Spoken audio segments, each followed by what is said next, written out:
Thank you, sister. Thank you, brother. Then over to you. அதனால நாம் ஒரு சின்ன ஜெபம் செய்து இன்றைய பைபிள் ஸ்டடி ஆரம்பிப்போம். ஜெபம் செய்வோம்.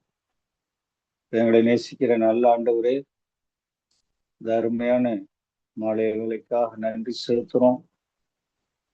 உம்முடைய பாதத்துல உட்கார்ந்து கற்றுக்கொள்வது எங்களுக்கு கிடைத்த சிலாக்கியம். மேசியா மீடியா மினிஸ்ட்ரிக்காக நன்றி செலுத்துகிறோம். கர்த்தருடைய பிள்ளைகளுக்காக நன்றி செலுத்துகிறோம். இன்றைக்கும் நாங்கள் தியானிக்கிற வசனங்களை எங்களுக்கு ஆசீர்வாதமாக்கி தாரும். எங்களோடு பேசிடணும். இயேசுவின் நாமத்துல கேட்கிறோம் ஜீவன்ல நல்ல பிதாவே, ஆமேன். ஆமாம். இன்றைக்கு அப்போஸ்தலனாகிய பவுல் கலாத்தியருக்கு எழுதின நிருபம் 6வது அதிகாரம் 3வது வசனத்தின் அடிப்படையில நம்முடைய பைபிள் ஸ்டடியை நாம் தொடருவோம். அதாவது அதனுடைய முதல் வசனம் இந்த மாதிரி ஆரம்பிக்குது. நான் படிக்கிறேன் பாருங்க.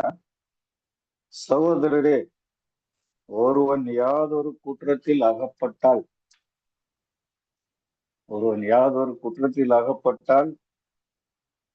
ஆவிக்குரியவர்களாகிய நீங்கள் சாந்தமுள்ள ஆவியோடு அப்படிப்பட்டவனை சீர்பொருந்த பண்ணுங்கள்.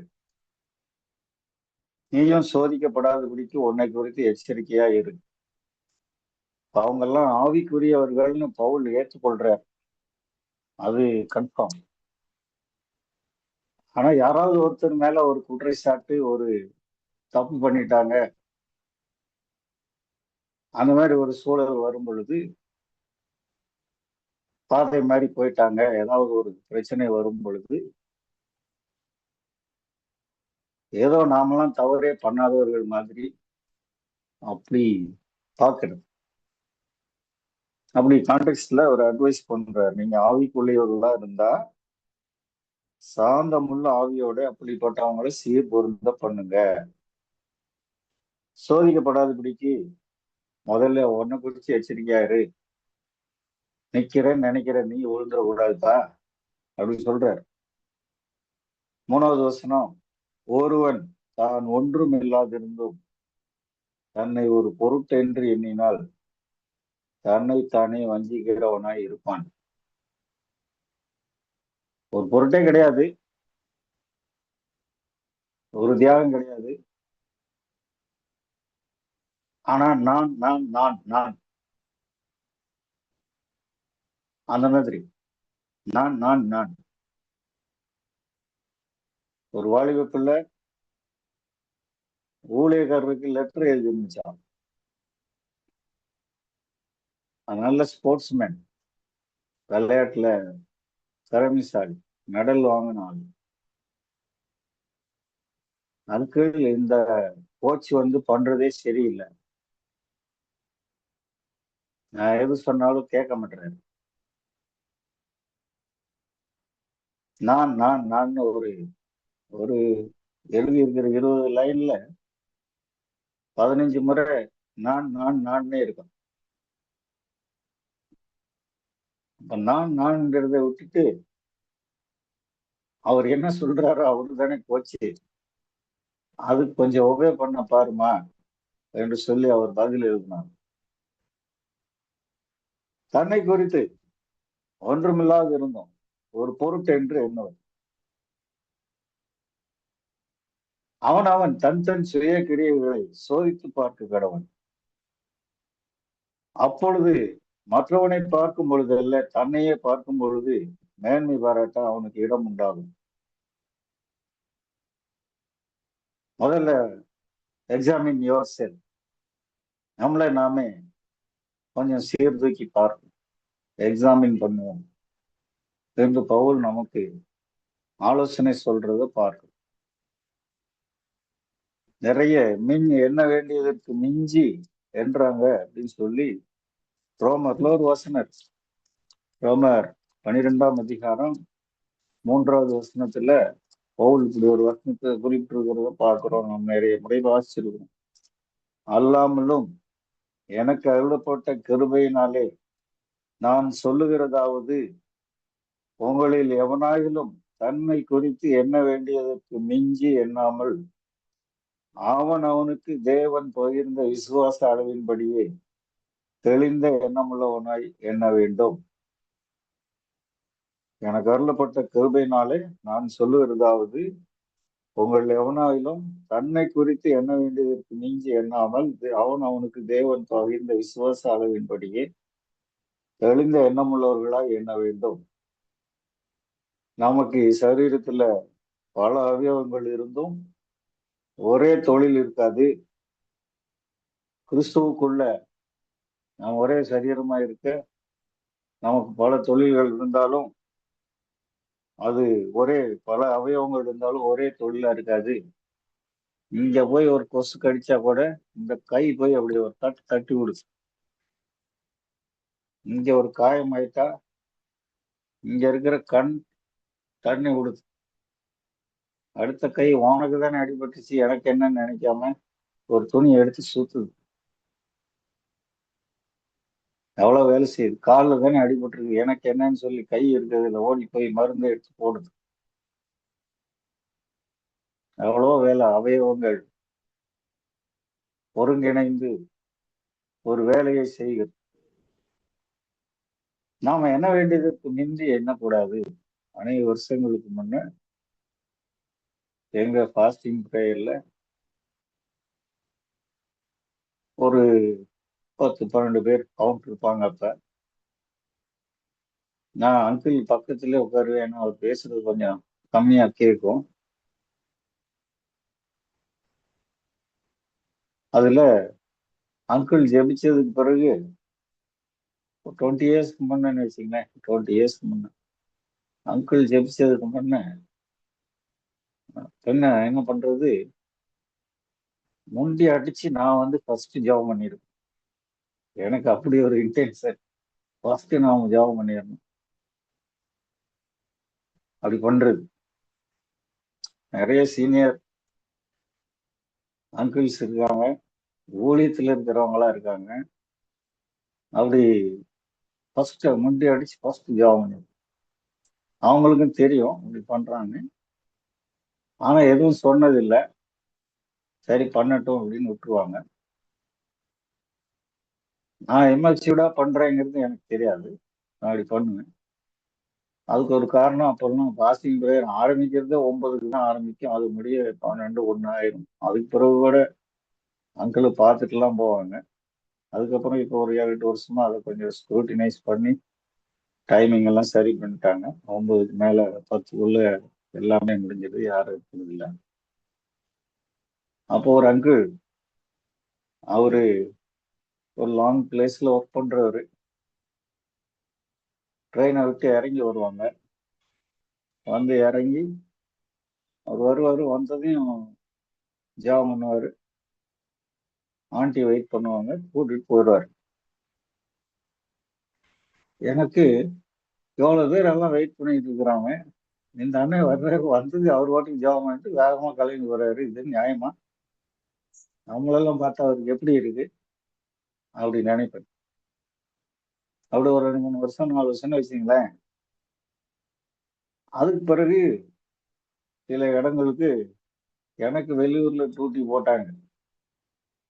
சேலம் வரைக்கும் அங்கிருந்து ஒரு 60-65 கிலோமீட்டரு போய் ட்ரெயின்ல போயிட்டு வருவேன். அப்பா அவர் அண்ணனும் நானும் அதே ட்ரெயின்ல வந்தோம். பேசிக்கிட்டு வரும்போது என்னன்னா, இப்போ வந்து சேலத்துல இறங்கி இங்க என்ன போயிட்டு போறீங்கன்னா, அவரு அங்க இருந்து ஆத்தூருக்கு போகணும்ப்பா, அங்க ஒரு 2 மணி நேரம் ஆகும். அங்க இருந்து வேற ஒரு இடத்துக்கு போகணும். ஏறத்தாழ ஒரு ட்ரெயின்லயே 3.5 மணி நேரம் 3.25 மணி நேரம் ட்ரெயின் பஸ்ஸுன்னு மாற்றி மாற்றி டிராவல் பண்ணி அந்த ஊருக்கு போய் டியூட்டியை பார்த்துட்டு திரும்பி வருவார். ஒரே இடத்துல டியூட்டி கிடையாது. ஒரு ஆடிட்டர் இந்த கணக்குல இந்த அலுவலகத்துல போய் கணக்கெல்லாம் பார்த்து முடிச்சுட்டாருன்னா முடிஞ்சா அடுத்த அலுவலகத்துக்கு போயிடுவாங்க. கணக்கு முடிச்சுட்டா அடுத்த அலுவலகத்துக்கு போயிடுவாங்க. நேர்மையா கணக்குகளை பார்த்தா டிராப் பண்ண கூட யாரும் வரமாட்டாங்க, உங்களுக்கு தெரியும். அப்போ அவர் பார்க்கும் பொழுதுதான் எனக்கு புரிஞ்சுது, இத்தனை மணி நேரம் டிராவல் பண்ணி ஃபேமிலி கொஞ்சம் கன்வீனியன்ட்டா இருக்கணுமேன்னு இந்த மனுஷன் இவ்வளோ கிலோமீட்டர்ஸ் டிராவல் பண்ணி போய் டியூட்டி பார்த்து திரும்பி வர்றாரு. இவரோட கான்டெக்ட்ல நாம இருந்தா மீட்டிங்கே வந்திருக்க மாட்டோமே, நியாயப்படுத்திட்டு நாம பண்றது சரின்னு நினைச்சிருப்போமே, நாம நினைச்சது எவ்வளவு தவறு அப்படிங்கிறது வருஷங்களுக்கு பிறகுதான் முடியும். இன்னைக்கு நமக்கு சரியா தெரியுது, தவறுன்றது நமக்கு தெரியவே ரொம்ப நாள் ஆயிரும். அதை நாம விளங்கி கொள்ளணும். இயேசு ஆண்டவரை குறித்து நாம் பார்க்கும் பொழுது, பேசும் பொழுது, சிலுவை மட்டும் தன்னை தாழ்த்தினார் என்று சொல்லி பார்க்கிறோம். சிலுவை மட்டும் தன்னை தாழ்த்தினார். அவரை காரி உமிழ்ந்தாங்க. நம்மளை யாராவது அப்படி காரி உமிழ்ந்தாங்களா? எச்சில துப்புனாங்களா? தவறா பேசினாங்களா? அந்த மாதிரிலாம் ஒரு கான்டெக்ட்க்கே போகல. ஆனா நாம் செய்யறது ஊழியம் அப்படி இப்படின்னு சொல்லி ரொம்ப நாமே நாமே மெச்சி கொண்டு, நாம் செய்வது சரி என்று நம்பிக்கொண்டு, நாம் நிறைய நேரம் அப்படி இருக்கும், நிறைய நேரம் அப்படி இருக்கும், நம்பிடும் நான் செய்யறது சரி அப்படின்ற நண்பர். 2005 வருஷம் ஒரு ரிட்ரீட்ல டாக்டர் ஜோப், பெரிய ஊழியக்காரரு, அவரு சாட்சி சொன்னார். அவரு இவ்வளவு படிச்சிருந்தேன், கோல்டு மெடல் வாங்கியிருந்தேன், கோல்டு மெடல் வாங்கியும் எனக்கு பப்ளிக் சர்வீஸ்ல போக முடியல, ஏன்னா அது செகண்ட் கிளாஸ். கோல்டு மெடலை பார்த்தா எனக்கு சிரிப்பா வந்தது, கோல்டு மெடல் வாங்கி கூட பப்ளிக் சர்வீஸ்க்குள்ள போக முடியலையே அப்படின்னு. 1960 சென்னைக்கு வந்தாராம். டாக்டர் ஜெய்சிங் ஐயாவை பார்த்து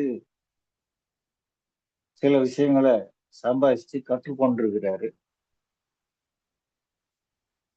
எனக்கு ப்ரொமோஷன் வரல, அது வரல, இது வரல, ஏதோ டிசைட் பண்ணியிருக்காரு. அவர் சொல்லியிருக்காரு, ஏப்பா நீ போய் ரயில்வே ஸ்டேஷன்ல டிராக்ஸ் கொடு, கைப்பிரதி கொடு அப்படின்னு சொன்னாங்க.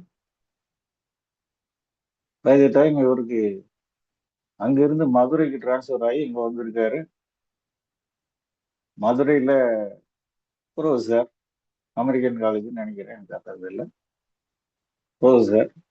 என்னது, நாம ஒரு பிரபல கல்லூரியில ப்ரொஃபஸரா இருக்கிறோம், ஹெட் ஆஃப் தி டிபார்ட்மெண்ட் மாதிரி இருக்கிறோம், ரயில்வே ஸ்டேஷன்ல போய் கைப்பிரதி கொடுக்க சொல்றாங்களே. ஆனா சொல்ற ஆளு லேஸ் போட்ட ஆள் கிடையாது, உயிருள்ள சாட்சி, அவ்வளவு பெரிய சர்ஜன், தாழ்மையா வாழ்ந்து காட்டினவர். அவர் சொல்றாரு என்ன செய்யறது, சரி கீழ் பொடியும் அப்படின்னு ஒரு நாள் போய் கைப்பிரதி கொடுத்துருக்காரு, ரயில்வே ஸ்டேஷன்ல கொடுத்துருக்காரு. இன்னைக்கு எவ்வளவு பேர் ரயில்வே ஸ்டேஷன்ல போய் கைப்பிரதி கொடுத்தவங்க இருக்காங்க? இல்ல, வெரி மினிமம். 1000 பிரச்சனை இருக்குது, அது வேற, பட் வெரி மினிமம். மற்ற இடத்துல கூட கொடுக்கல அந்த மாதிரி. சர்ச்சுக்கு வந்தவங்கள்ட்ட வாங்கன்னு பேசுறதுக்கு ஆள் கிடையாது, நலம் விசாரிக்க ஆள் கிடையாது. அவங்க பாட்டுக்கு வந்து உட்காந்து எழுந்திரிச்சு போவாங்க, எங்க இருந்து வர்றீங்க, தொடர்ந்து வாங்க அப்படி கூட சொல்லிட மாட்டாங்க. அவங்க அவங்களுக்கு தெரிஞ்சவங்களோட பேசி கொண்டிருப்பாங்க, படிச்சவங்களோட பேசி கொண்டிருப்பாங்க, படிக்காதவங்களோட பேசி கொண்டிருப்பாங்க. நான் சொல்ல போனா கரெக்டா நூல் பிடிச்ச மாதிரி சாதிக்காரங்கள்ட்ட பேசுறவங்க எல்லாம் இருக்கு. அது மட்டமான சிந்தனை. அது மட்டமான சிந்தனை. மத்தேயு எழுதின சுவிசேஷம் 20வது அதிகாரம் 26வது வசனம், 25, 26 நான் படிக்கிறேன் பாருங்க. அப்பொழுது இயேசு அவர்களை கிட்ட வரச் செய்து, புறஜாதியாருடைய அதிகாரிகள் அவர்களை இருமாப்பாய் ஆளுகிறார்கள் என்றும், பெரியவர்கள் அவர்கள் மேல் கடினமாய் அதிகாரம் செலுத்துகிறார்கள் என்றும் நீங்கள் அறிந்திருக்கிறீர்கள். புறஜாதியான அதிகாரிகள், உயர் அதிகாரி தனக்கு கீழே இருக்கிறவங்க மேல அதிகாரம் செலுத்துறார். You are under my rule, listen to me, ஓதே அப்படிங்கிறதோட போறார். தன்னை ஒரு பொருட்டா நினைக்கிறார், பெருசா நினைக்கிறார். புறஜாதியான அதிகாரிகள் அப்படி இருக்கிறாங்க. பெரியவர்கள் அவர்கள் மேல் கடினமாய் அதிகாரிகள் செலுத்துகிறார்கள் என்று நீங்கள் அறிந்திருக்கிறீர்கள். நீங்க அப்படி புறஜாதிகள் கிடையாது. உங்களுக்குள்ள அப்படி இருக்கலாகாது. உங்களுக்குள்ள அப்படி இருக்கலாகாது. எங்க ஊழியக்காரரு ரொம்ப சீனியர் மோஸ்ட்.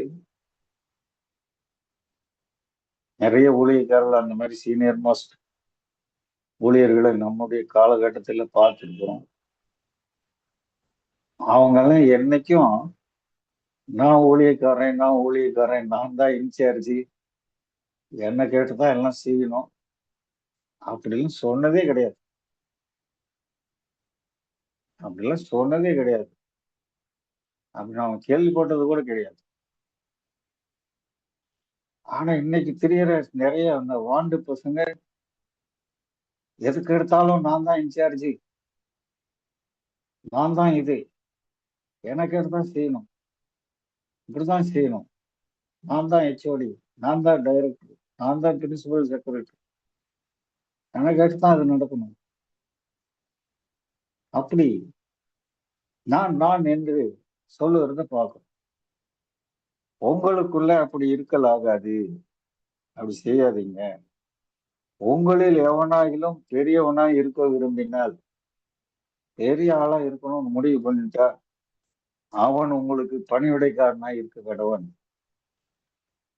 பெரிய ஆளா இருக்கணும் முடிவு பண்ணிட்டா அவன் உங்களுக்கு பணிவிடைக்காரனா இருக்க கடவன். உங்கள் எவனாயிலும் முதன்மையானவனாக இருக்க விரும்பினால் அவன் உங்களுக்கு ஊழியக்காரனா இருக்க கடவன். I must be the HOD, I must be the director, I must be the head of the organization, I must be the collector. பெரிய ஆளா இருக்கும். Okay, you should serve every one. எல்லாருக்கும் ஊழியக்காரனா இருக்க கடவுள். அப்படிதான் பைபிள்ல போட்டு அவன் உங்களுக்கு ஊழியக்காரனா இருக்க கடவுள். 28வது வசனம் இன்னும் தெளிவா இருக்கு. அப்படியே மனுஷகுமாரனும் ஊழியம் கொள்ளும்படி வராமல் ஊழியம் செய்யவும் அநேகரை மீட்கும் பொருளாக தம்முடைய ஜீவனை கொடுக்கவும் வந்தார். மனுஷகுமாரன் ஊழியம் கொள்ளும்படி வரவில்லை, ஊழியம் செய்யும்படி வந்தார். அநேகரை மீட்கும்படியாக தம்முடைய ஜீவனையே கொடுக்கும்படியாக வந்தார். அந்த அளவுக்கு அவர் தாழ்மையாக வந்தார். இன்னைக்கு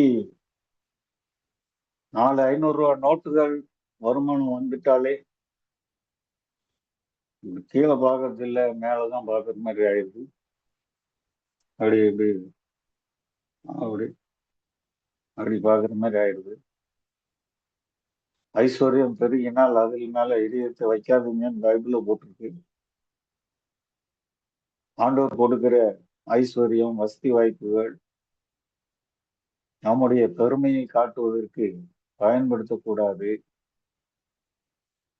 நிறைய பட்டங்களை ஆண்டவர் படிக்க உதவி செய்கிறார். யாரை கேட்டாலும் 2, 3, 4, 5, 6ன்னு நிறைய பட்டங்கள் வாங்கி டிகிரிஸ வாங்கி வச்சிருக்கிறாங்க. ஞானி தன்னுடைய ஞானத்துல பெருமை பாராட்டாது இருக்க கடவன். எரேமியா 9:23 அப்படி போட்டிருக்கு. ஞானி தன்னுடைய ஞானத்துல பெருமை பாராட்டாதிருக்க கடவன், பராக்கிரமன் தன்னுடைய பராக்கிரமத்துல பெருமை பாராட்டாதிருக்க கடவன், ஐஸ்வர்யவான் தன்னுடைய ஐஸ்வர்யத்துல பெருமை பாராட்டாதிருக்க கடவன். ஏன்? இன்னைக்கு ஞானியா இருக்கிறவன் நாளைக்கு முட்டாள் ஆயிடுவான்.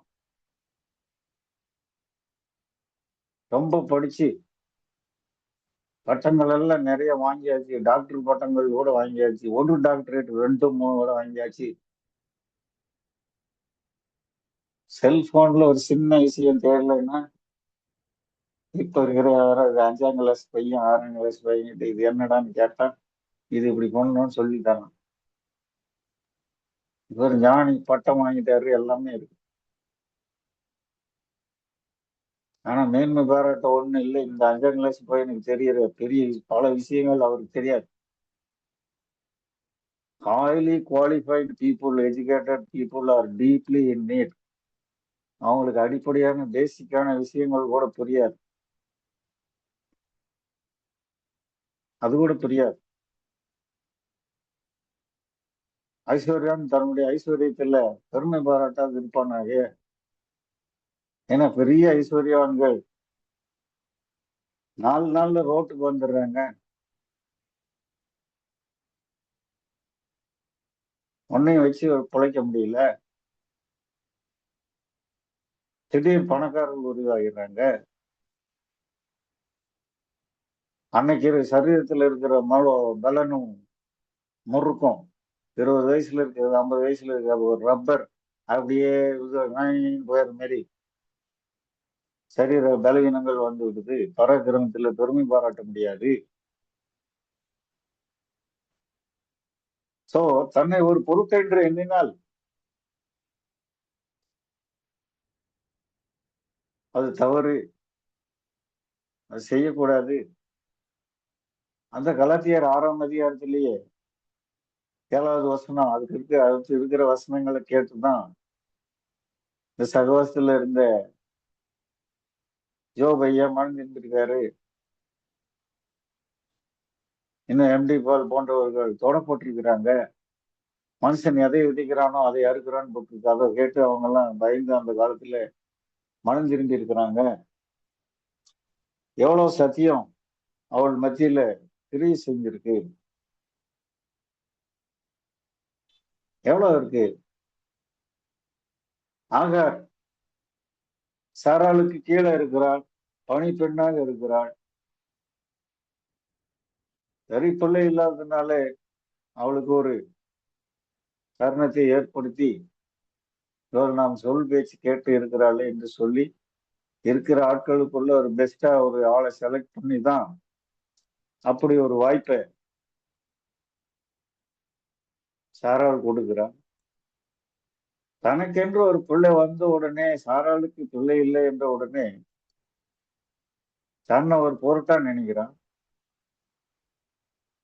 ஒரு நிமிஷத்துல துரத்தி விடப்படுறாங்க. திரும்பவும் தாழ்த்தினதுக்கு பிறகுதான் வர்றாங்க. எப்படி பாருங்க, தாழ்த்தினதுக்கு பிறகுதான் மறுபடியும் வர முடியுது. மிரியாம் மோசேயினுடைய அக்கா நைல் நதியில அவரை வெட்டியில வச்சு விட்டப்ப அங்க நின்று பர்ஃபெக்டா பிளான் பண்ணி பார்வோனுடைய குமாரத்திட்ட போய் இந்த பிள்ளைய வளர்த்ததுக்கு நான் ஒரு அம்மாவை கூப்பிட்டு வரட்டுமா அப்படின்னு கூப்பிட்டு வந்து மோசையை ஹேண்ட் ஓவர் பண்ணாள். மோசையை உயர உயர ஆண்டவர் உயர்த்தி கொண்டே போனார். சொந்த அக்கா தான். அவங்களுக்கு கோபம் வருது. மோசையை கொண்டுதான் ஆண்டவர் பேசினாரா, எங்களை கொண்டு பேசலையா? அவருதான் தீர்க்கு தரிசியா, நாங்களும் தீர்க்கு தரிசி இல்லையா?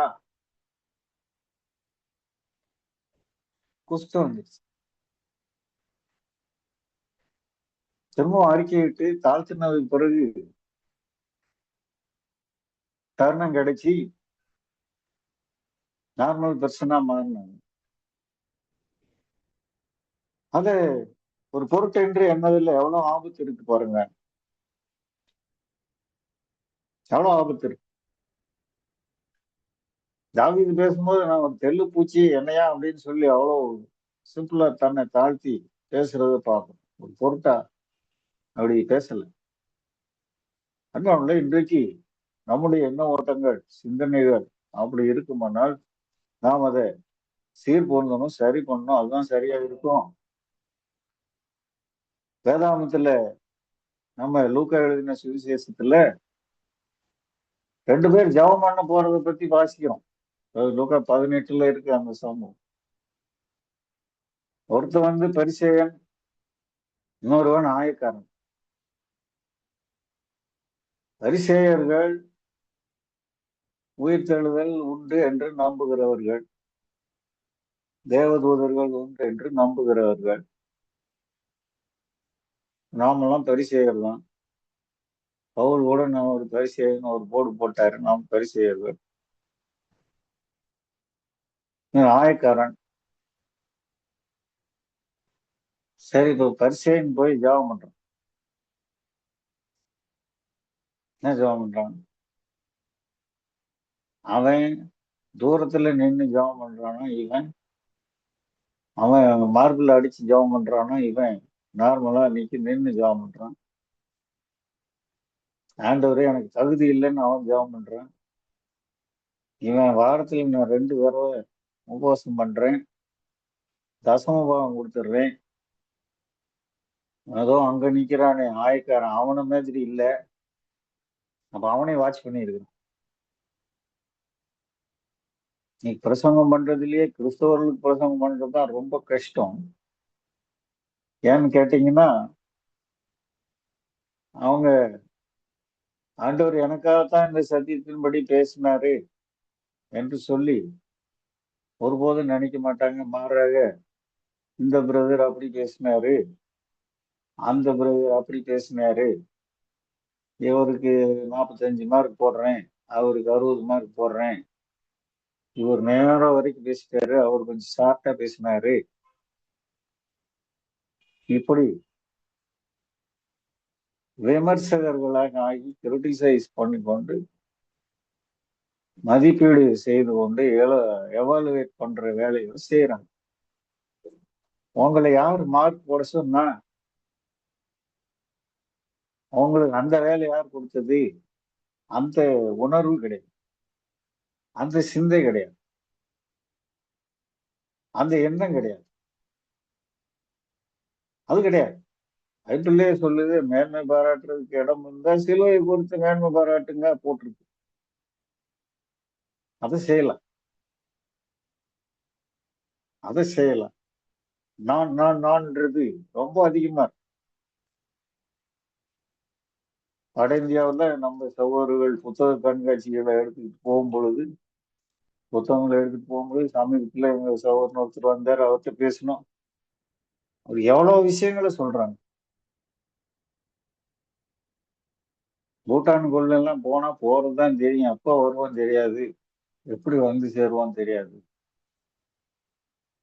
ரொம்ப கெடுபிடி. ஒரு முறை அப்படி செக் போஸ்ட்ல வண்டியை நிறுத்துறாங்க. 2 நாள் கூட ஆகுது செக் பண்ணி உள்ள விடுறதுக்கு. ஒரு ஸ்ட்ரிக்ட் ஆபீசர்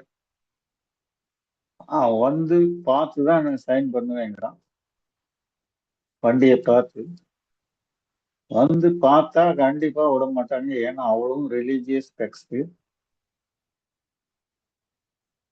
லைனும் நீளமா அவ்வளோ வண்டிகள் நிக்குது. அவன் எந்திரிச்சு வர்றான், வண்டி பக்கமும் நடந்து வந்துட்டான்.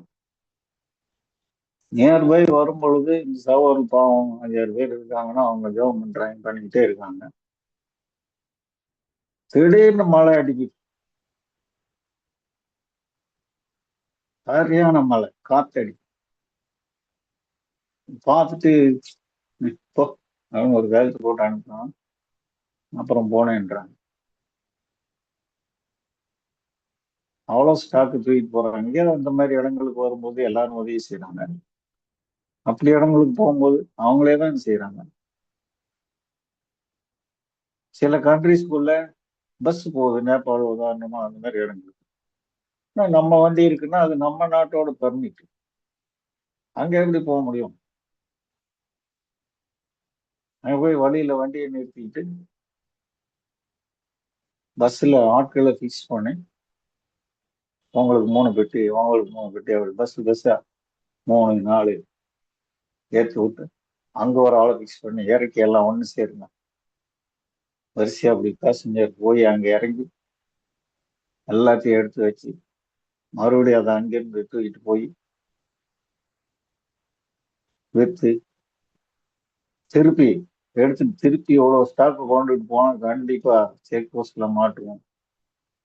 எப்படியாவது அலைஞ்சு அடிச்சு இந்த கண்ட்ரிலேயே டிஸ்போஸ் பண்ணிட்டு போறோம்னு அலைஞ்சு அடிச்சு 3 4 இடங்கள்ல கேம்ப்ல நடத்தி பண்ணிட்டு வரோம். நம்ம ஊர்களில் சுவிசேஷன் சொல்ற ப்ரீச்சர்ஸ், தமிழ்நாடு சோகால்டு ப்ரீச்சர்ஸ், இந்த மாதிரி தியாகங்கள் காரியங்கள் இதெல்லாம் அவங்களுக்கு தெரியாது, என்னன்னே தெரியும். அவங்களுக்கு தெரிஞ்சதெல்லாம் இதுக்கு நான் தான் பொறுப்பு, அதுக்கு நான் தான் பொறுப்பு, இதுக்கு நான் தான் இன்சார்ஜ், இதுக்கு நான் தான் இன்சார்ஜ், இப்படியே பேசு. அதுல சின்ன வயசுக்காரங்க ரொம்ப அந்த மாதிரி பேசுறத பாங்க. அப்படி செய்யக்கூடாது. 1 கொரிந்தியர் 5:6 வசனம், நீங்கள் மேன்மை பாராட்டுகிறது நல்லதல்ல. நீங்கள் மேன்மை பாராட்டுகிறது நல்லதல்ல. கொஞ்சம் புளிச்சமா இருந்தா அது எல்லாத்தையும் புளிப்பாக்கும் என்று அறியீர்களா? அதை செய்யாதீங்க என்று சொல்லி அவர்களுக்கு அறிவுரை சொல்லுகிறத பார்க்கிறோம். அப்படி சொல்லி அறிவுரை சொல்லுகிறத பார்க்கிறோம். சேம் 1 கொரிந்தியர் 11வது அதிகாரம் 17வது வசனம், உங்களை புகழாமல் இதை குறித்து உங்களுக்கு கட்டளை கொடுக்கிறேன். நீங்கள் கூடி வருதல் நன்மைக்கு ஏதுவாய் இராமல் தீமைக்கு ஏதுவாய் இருக்கிறதே. என்னது? உங்களை புகழாமல் உங்களை குறித்து கட்டளை கொடுக்கிறேன். நீங்க கூடி வருதல் நன்மைக்கு ஏதுவாய் இராமல் தீமைக்கு ஏதுவாய் இருக்குது. ஒரு கெட் டுகெதர், ஒரு மீட்டிங், ஒரு ப்ரேயர், ஏதாவது ஒண்ணு 4 பேர் ஒண்ணு சேர்ந்தா அவர் எப்படி இவர் இப்படின்னு அவர் பத்தி பேசு. நீ கூடி வருது தீமைக்கு ஏதுவா இருக்கு. அதுக்கு முந்தின வசனம் பாத்தீங்கன்னா, வாக்குவாதம் செய்ய மனதா இருந்தால் எங்களுக்கும் தேவனுடைய சபைகளுக்கும் அப்படிப்பட்ட வழக்கமே கிடையாது. சொல்றதே செஞ்சுட்டு போவோம், அதுதான் எங்களுடைய வழக்கம். அதுதான் போட்டு,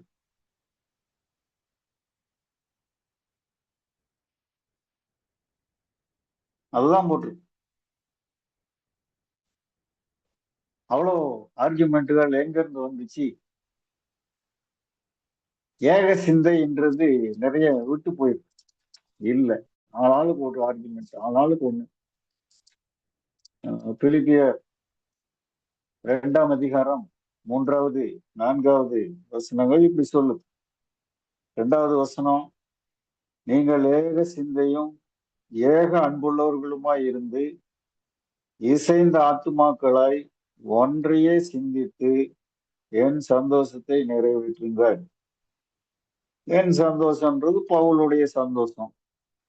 ஏக சிந்தியா இருங்க, ஏக அன்புள்ளவர்களா இருங்க, இசைந்த ஆத்துமாக்களாய் ஒன்றையே சிந்திங்க. ஆளுக்கு ஒண்ணு சிந்திக்காதீங்க.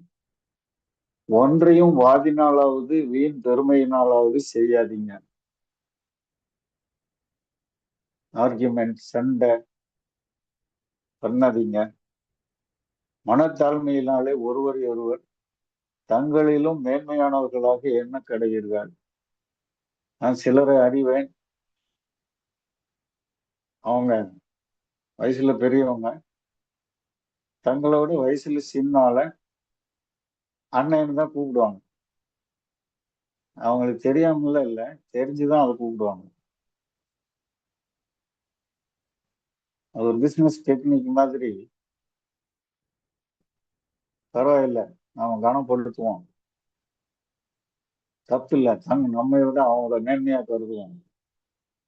என்று சொல்லி அவனு முட்டாள் கிடையாது. தங்களும் அவங்கள மேன்மையா கருதி அது செய்கிறத பார்க்கணும். 4வது வசனம், அவன் அவன் தனக்கானவைகளை அல்ல பிறருக்கானவைகளையும் நோக்குவானாக. அவங்கள பத்தியே பேசிட்டு இருக்காதீங்க, மற்றவங்களை குறித்து கொஞ்சம் திங்க் பண்ணுங்க. தனக்கானவைகள் இல்ல, மற்றவங்களும் கொஞ்சம் திங்க் பண்ணுங்க, பேசுங்க, கற்றுக்கொள்ளுங்க, அறிந்து கொள்ளுங்க என்று சொல்லுகிறத பார்க்கணும். 1 கொரிந்தியர் 1:30 வசனம் இப்படி சொல்லுது, நீங்கள் அவராலே கிறிஸ்து இயேசுவுக்கு உட்பட்டு இருக்கிறீர்கள். எழுதியிருக்கிறபடி மேன்மை பாராட்டுகிறவன் கர்த்தரை குறித்தே மேன்மை பாராட்டத்தக்கதாக. மேன்மை பாராட்டுகிறவன் கர்த்தரை குறித்தே மேன்மை பாராட்டுகிறவனுங்க. இன்னும் அப்போஸ்தலர் நடபடிகளில் படிச்ச, அவர் ரத்தம் சிந்தி ஏற்படுத்தின சபை. சபையை ஸ்தாபித்தது யாரு? இயேசு ஆண்டவர். அவர் தான் ரத்தம் சிந்தி சபையை ஸ்தாபிச்சார். இன்னும் நாம ரத்தம் சிந்தின மாதிரி பேசிக்கிட்டு இருந்தா அது எப்படி சரியா இருக்கும்? நான் கட்டினேன், இது நான் ஏற்படுத்தினேன் என்று சொல்லி நாம் பேசினா அது எப்படி சரியா இருக்கும்?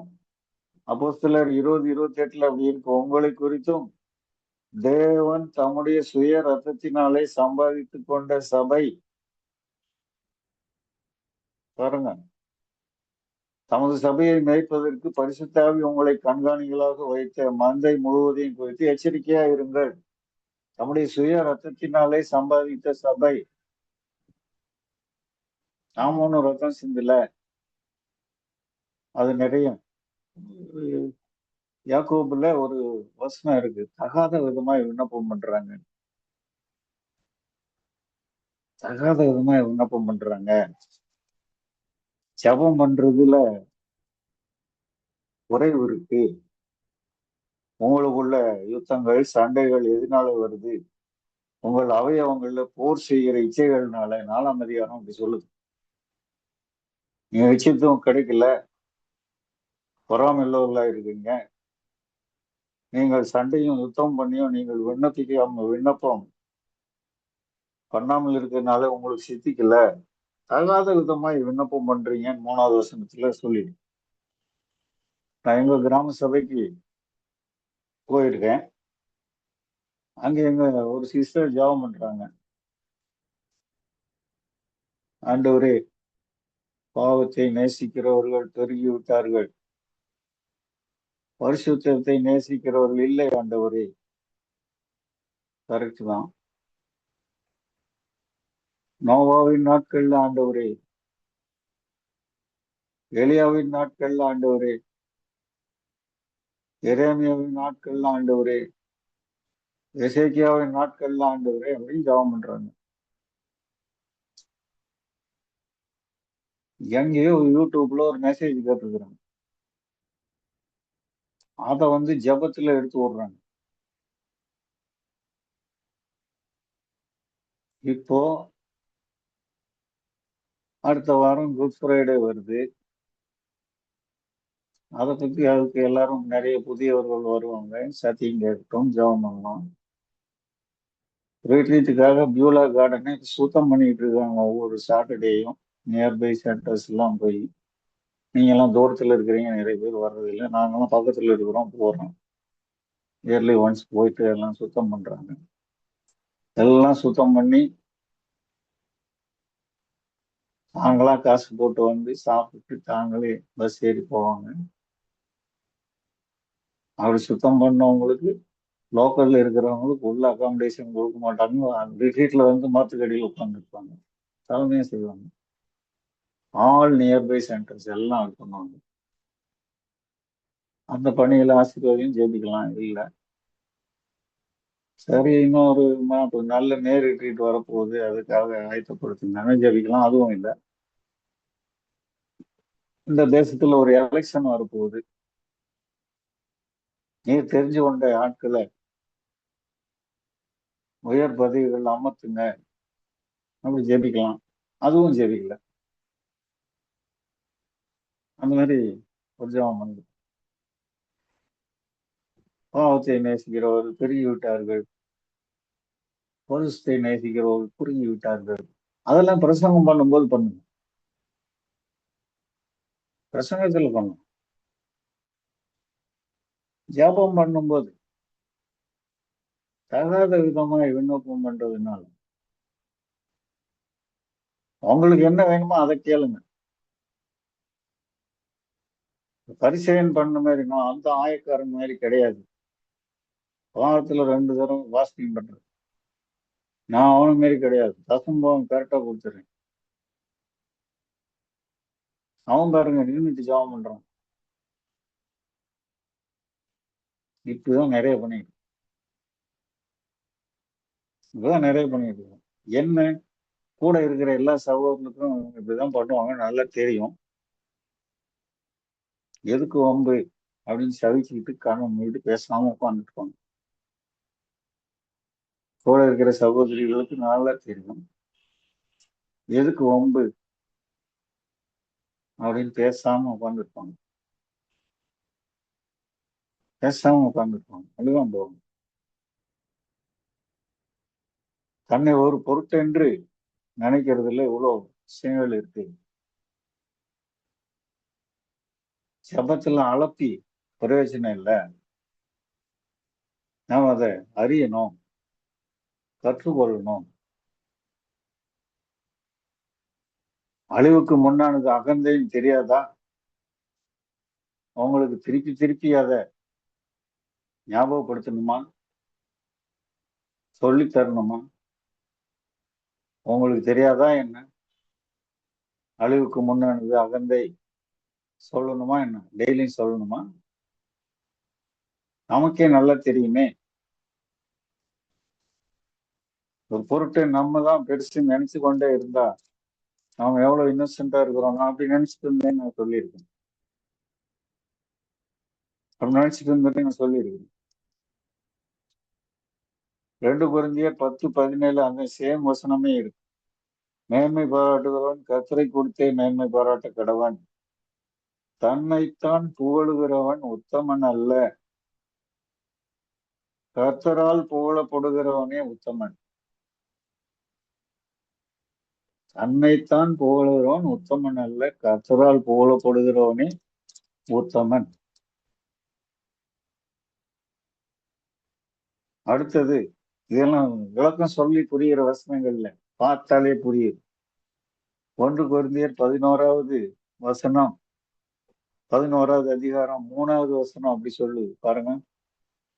ஆயிலும் சர்ப்பமானது தன்னுடைய தந்திரத்தினாலே ஏவாளை வஞ்சிச்சது போல உங்கள் மனதும் கிறிஸ்துவை பற்றிய உண்மை நின்று விலகும்படி எடுக்கப்படுவோம் என்று பயந்திருக்கிறேன். நாங்கள் பிரசங்கியாத பிரசங்கத்தை யாராவது உங்கள்ட்ட பிரசங்கிக்க வாய்ப்பு இருக்கு? வாய்ப்பு இருக்கு, இல்லைன்னு எப்படி சொல்ல முடியும்? 12ஆம் அதிகாரம் 5வது வசனம் அப்படி சொல்லு, இப்படிப்பட்டவர்களை குறித்து மேன்மை பாராட்டுகிறேன். எப்படிப்பட்டவர்களை குறித்து? 3ஆம் வானம் வரைக்கும் போயிருக்காரு, அதை பத்தி மேன்மை பாராட்டு.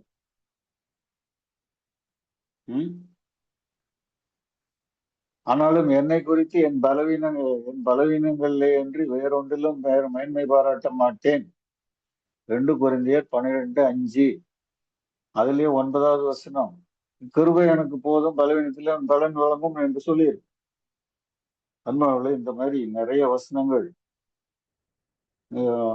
11வது வசனம் அப்படி சொல்லுது, மேன்மை பாராட்டி புத்தியின ஆனேன்.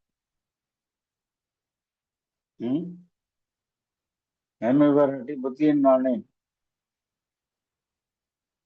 திரும்பி திரும்பி அந்த சத்தியங்கள் தெளிவா எல்லா இடங்களிலும் குறிப்பிடப்பட்டிருக்கிறது. நமக்கு தெரியும். நம்மை ஒரு பொருட்டென்று எப்போதும் நினைத்து கொண்டு இருப்பது சரியல்ல.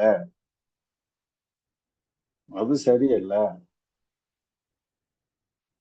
தாழ்த்த நாம் கற்றுக்கொள்ள வேண்டும். நான் ஒரு பொருட்டு, எனக்கு இவ்வளவு வருமானம் வருது, நிலையான வருமானம் வருது, அல்லது நிறைய படிச்சிருக்கோம், அல்லது இன்ன ஜாதி, இவ்வளவு பேர் தெரியும்.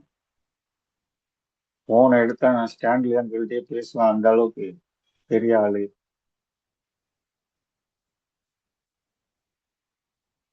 இருக்கலாம். தன்னை ஒரு பொருட்டு என்று நினைச்சு தன்னைத்தானே வஞ்சிக்கிறவனா ஆயிடுவான். மற்றவங்கள்ட்ட ஒரு குறையை கண்டா, நீங்க ஆவிக்குள்ளானவர்களா இருந்தா சாந்த குணத்தோட சரிப்படுத்துங்க. நீங்க சோதிக்கப்படாதபடி எச்சரிக்கையா இருங்க. நிக்கிறேன்னு நினைக்கிறேன்னா விழுந்துடக்கூடாது. நிக்கிறேன்னு நினைக்கிறேன் நீங்க விழுந்துடக்கூடாது. அப்படிலாம் தெளிவா எழுது. நாம் அவர்களை கற்றுக்கொள்ள வேண்டும். ஒரே ஒரு வசனம் நான் முடிக்கிறேன். ஏசாயா 57:15. இங்க ஆண்டவர் சொல்றது ஒரு அற்புதமான வசனம். இதையே நாம தலைப்பா கூட எடுத்திருக்கலாம். ஏசாயா 57:15. நித்திய வாசியும் பரிசுத்தர் என்கிற நாமமும் உள்ளவருமாகிய மகத்துவமும் உன்னதமானவர் சொல்லுகிறார். உன்னதத்திலும் பரிசுத்த ஸ்தலத்திலும் வாசம் பண்ணுகிற நான் பணிந்தவர்களின் ஆவியை உயிர்ப்பிக்கிறதற்கும் ஒருங்கினவர்களின் இருதயத்தை உயிர்ப்பிக்கிறதற்கும் நொறுங்குண்டு பணிந்த ஆவியுள்ளவர்களிடத்திலும் வாசம் பண்ணுகிறேன். நித்தியவாசியும் பரிசுத்த என்கிற நாமம் உள்ளவராகிய மகத்துவம் உன்னதமானவர் சொல்லுகிறார்.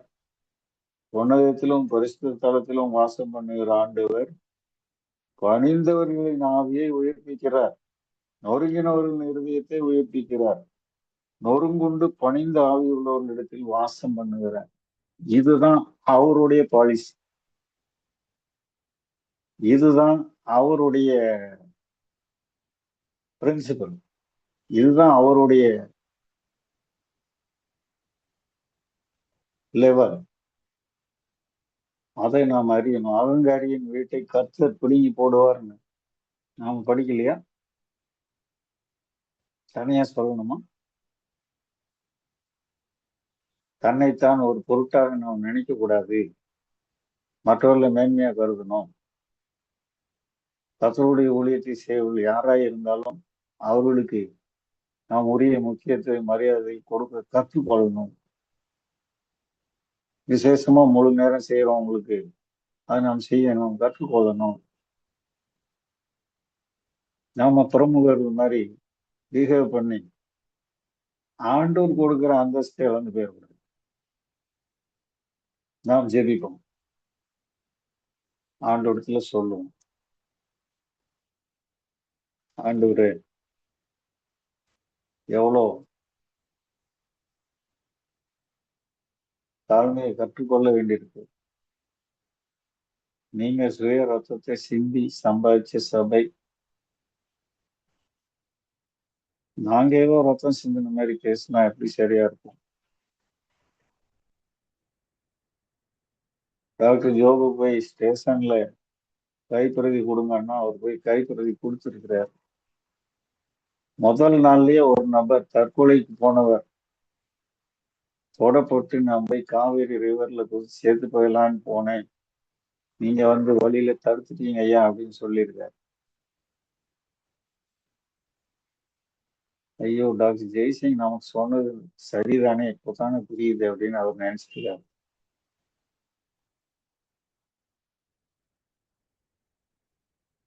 தாழ்மையா என்ன செய்ய முடியுமோ அதை செய்ய முற்படுறது சரியா இருக்கும். நாம் ஜெபிப்போம். நான் நேசிக்கிற ஆண்டவரே, தர்மையான தருணத்துக்காக ஜெபிக்கிறோம். சில வசனங்களை தியானித்து இருக்கிறோம். சிலவற்றை பேசுறதுக்கு எங்களுக்கு முதலாவது தகுதி இருக்காங்கிறது கற்றுக்கொள்ள வேண்டியதா. ஆனால் உங்களுடைய வார்த்தை வல்லமை உள்ளது. சில பரியந்தம் நீ தாழ்த்துனீங்க. உலகத்துல ஞானிகளை வெட்கப்படுத்தும்படி பைத்தியமானவர்களை தெரிஞ்சு கொண்டீங்க. பலமுள்ளவர்களை வெட்கப்படுத்தும்படி பலவீனரை தெரிஞ்சு கொண்டீங்க. நாங்க கொஞ்சம் கற்றுக்கொள்ளட்டும். கற்றுக்கொள்ளட்டும், நீ உதவி செய்யும். நாங்க ஒரு பொருட்டு என்று சொல்லி எண்ண வேண்டியதற்கு மிஞ்சி எண்ணி தேவையில்லாம பெருமை உள்ளவர்களாக எங்களுக்கு கிடைக்க வேண்டிய ஆசீர்வாதங்கள் இழந்துடாதபடி காத்துக்கொள்ளும். இயேசுவின் நாமத்துல கேட்கிறோம், ஜீவன்ல நல்ல பிதாவே. ஆமென்.